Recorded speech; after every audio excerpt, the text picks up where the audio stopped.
So it's I don't know if one of the things you may not be conscious of if you're not haven't been in many Baptist churches is we have Baptist agencies that do work on our behalf. There's a lot of ways we work together with other Baptist churches.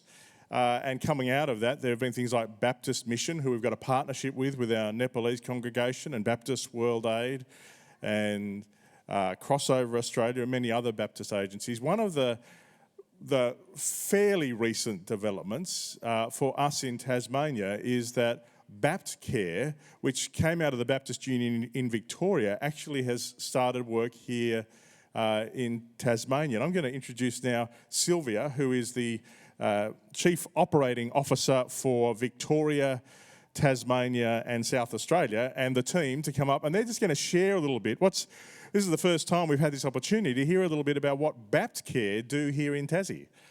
Thanks Sylvia, let us know. Good morning, everyone, and thank you so much for your generous invitation to come today.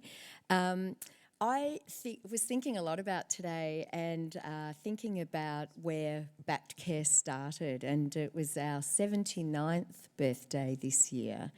And we started from a group of Baptist elders back in Victoria who saw a need in the community at that time, and out of their faith and their hope for something that was better, created Baptcare.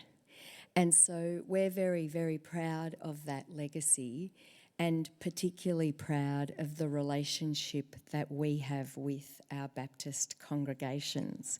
And our hope and our aspirations for today was that this could be the beginning of an ongoing conversation with you about our work together in the community. We really do consider ourselves the faith in action part, and our work with people who are vulnerable and marginalised and disadvantaged is something that our people who are doing that work are very compassionate, caring and dedicated to. We genuinely think that we are stronger together and better together, and I read that on one of the signs just earlier. And so our hope today is to meet you, to start a conversation and to think about the ways that we can work together in community to ensure that everybody is included, everybody has a sense of connection, a sense of hope for the future, no matter who they are, how young. We work with children all the way through to people who are in our aged care facilities. So thank you so much for the invitation. We're going to hang around and hopefully get an opportunity to talk to you at lunchtime.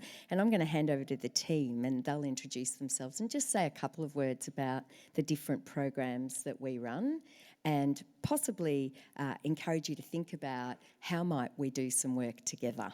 Thank you. Who wants to go first? Oh, apparently I want to go first. There you go. I want to go first. Hi. When we were introduced and they said Sylvia, and we all stood up, but we're not all Sylvia. My name's Rachel. I'm the manager for our foster and kinship program. And when I was on my way here this morning, I was trying to think about what would be the most useful information to give you about the program. And I've not been here before, and I've realised now that I'm here what a beautiful sense of community and family there is here. It's really, you can really feel it. So I think the most important thing to say is that unfortunately there are kids in Tassie who don't have that. There are kids who really need a home, a family, whether that be for a short time, whether that be for a long time. So what I would like is just to encourage you all to think about if that could be you who could offer that, if that could be a friend or a family member that you have that's not here today that you could talk to them about, please go to our website, give us a call, have a chat to us about it. Thanks.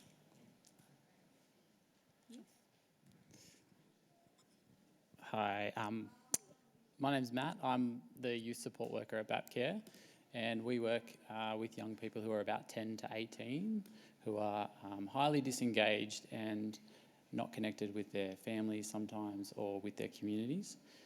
So the young people we work with, often they might be homeless or they might be struggling with addictions. Some of them are in trouble with police or they're struggling with their mental health.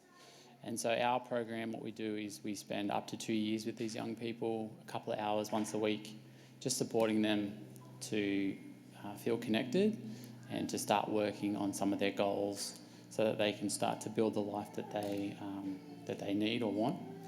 I guess today the main thing I was hoping is to share firstly that, we are, as Matt said, the Baptist part of the Baptist Church, like Catholics have Catholic Care, or the Uniting Church have Uniting Care, but this is Baptcare. And so was hoping that today, that if it was possible, that people would be able to pray for the young people that we're working with each week.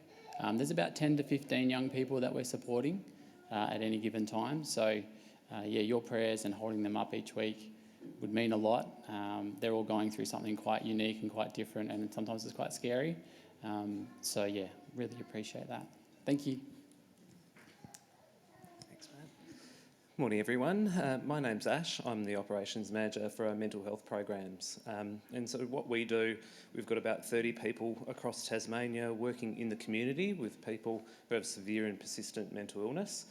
And as you know, a lot of us have been touched by mental illness or know of people who have, and it's pretty hard yakko. It's pretty hard going to get through without some, individualised support.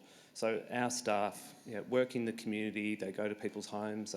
They might meet people in a cafe, and they really work to support their recovery. And for everyone, that could look really different. It could look like getting help to get a driver's license for some people. Could be managing finances. It could be repairing family relationships.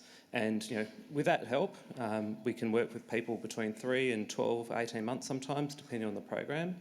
And we know through the evaluations that we've done that help makes a huge amount of difference for people. We're also hoping at some point very soon to set up a volunteering program, so we might be able to train skilled volunteers or people who perhaps have had some lived experience themselves of mental illness to work alongside people and to reduce social isolation for people living with mental illness. One of the programs, a pretty amazing program we have in the south, is called Choices, and we run a men's and a women's hostel, and we've got Callum here who might tell you a little bit about it. Thanks. Hey, I'm Callum. We run a shelter. So we've got 2 shelters, male and female. The female shelter has capacity for 4 ladies. The male shelter has 5. And we get people from the mental health hospitals, so Peacock and the Royal. So these people have severe mental health issues, and they went in for hospital for that. And then due to whatever was going on for them, they've got experiencing homelessness. So a lot of them have had family breakdowns, friendship breakdowns, and all that kind of jazz, so that we come alongside and just help them and aid them in whatever we can do. We've got so many amazing stories. I've worked there for about 2 years now. Got people that we're just able to help, and just, I was thinking of one guy that is now working in Sydney in a manager's role, because we're able to come alongside, give him the space and the time that he needs to be able to rethink, reevaluate, and just get a sense of what he actually wants to do in life.